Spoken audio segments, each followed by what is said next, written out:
Number 9, cleanse the body, detox, eat light, fast if you're up for it. I've been eating nothing but fruit.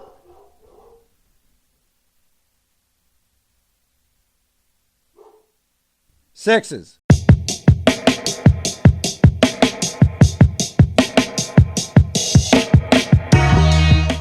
Beginning on March 25th with the lunar eclipse, we entered a critical manifestation gateway.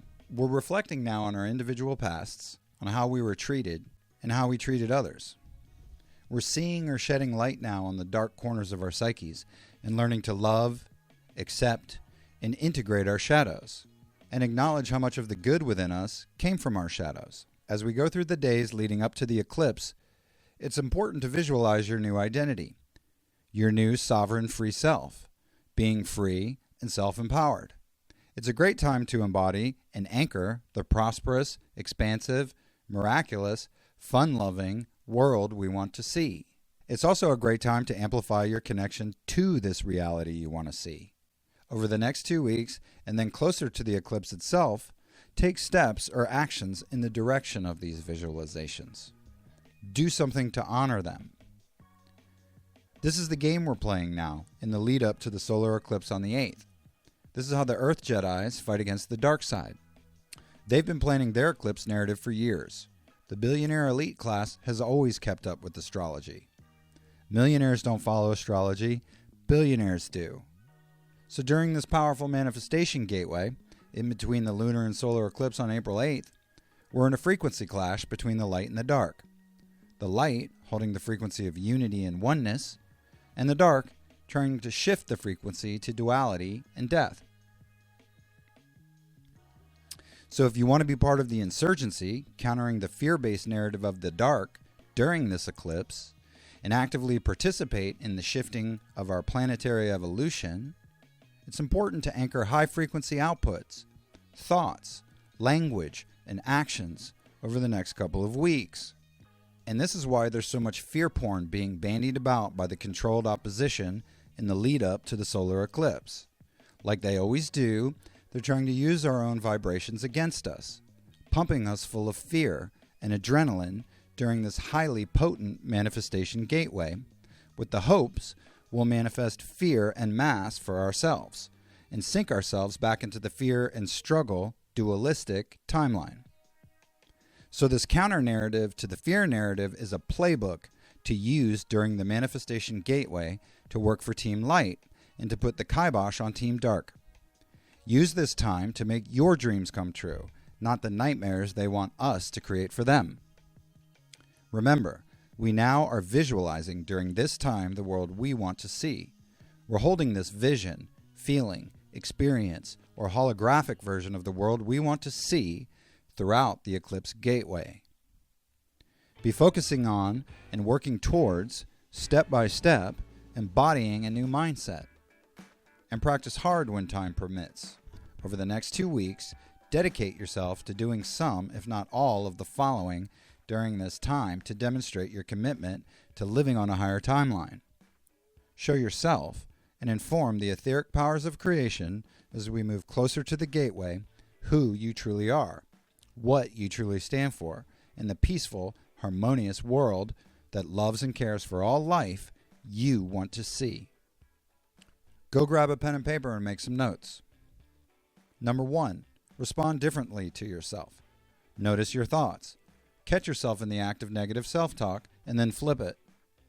Speak kindly to yourself as the parent you always wanted, or as the kind parent you already are. Treat your inner child as well as you treat your children or grandchildren, and watch how your life begins to blossom with this one small adjustment. Number 2, release self-limitation.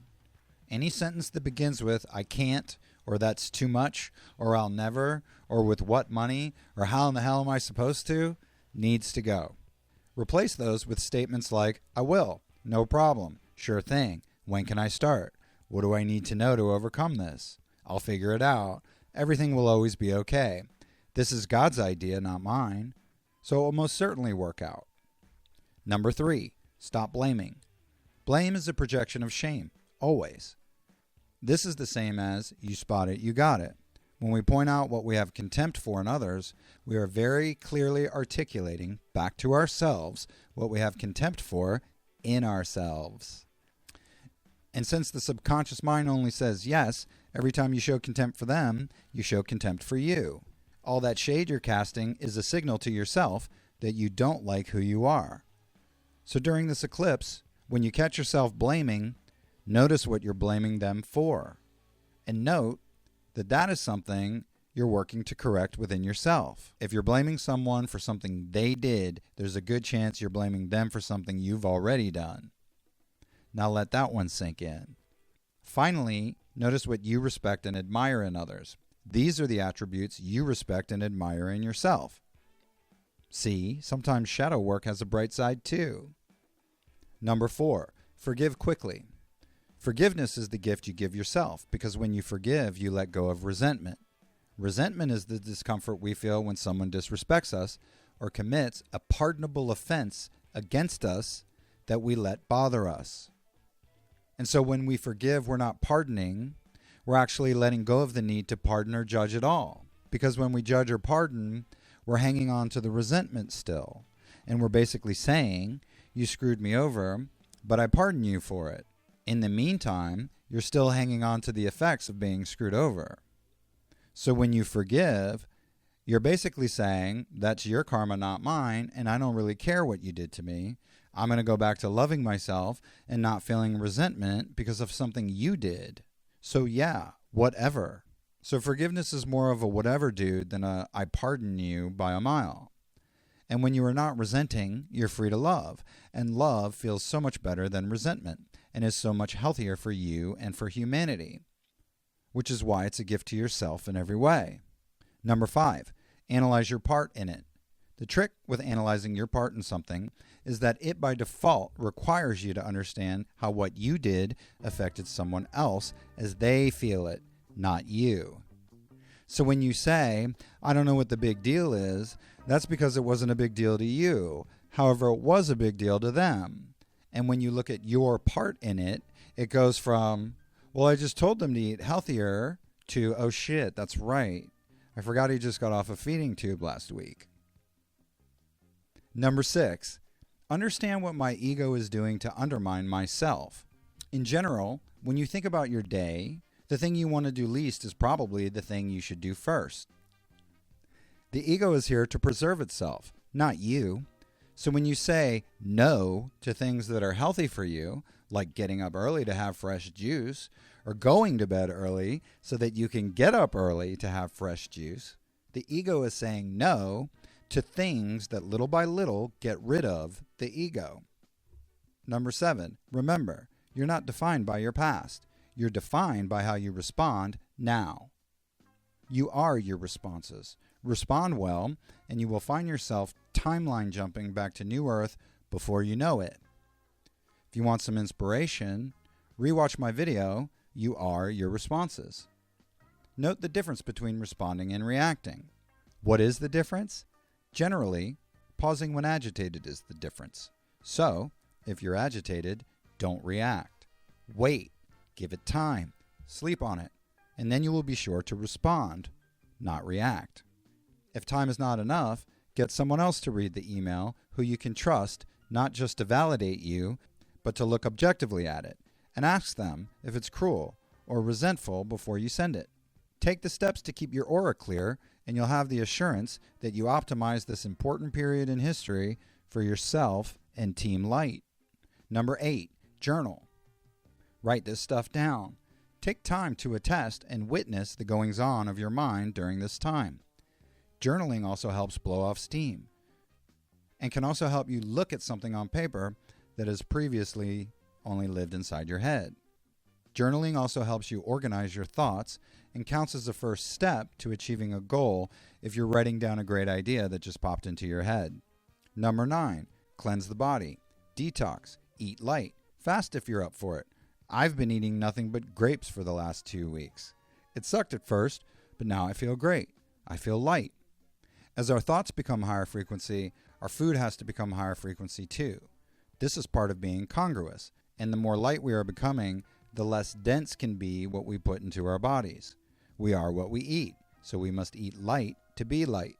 Number 10, stay away from the fear porn. Don't even consider it, or run it through your operating system, aka your mind, or worse yet, your heart.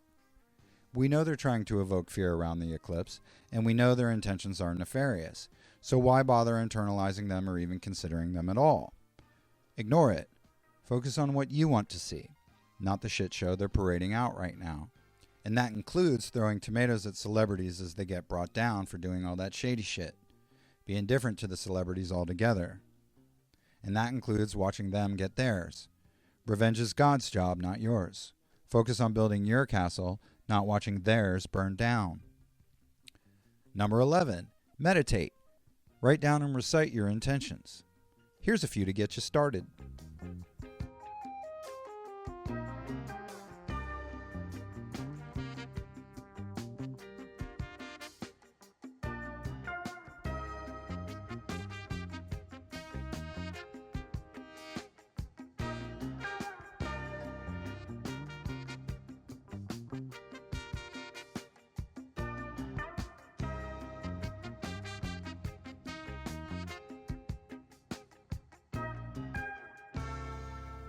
And last but not least, number 12. If you have the feeling that you were born for this, honor it. You were. Now is your time. Anyway, that's all I've got for now.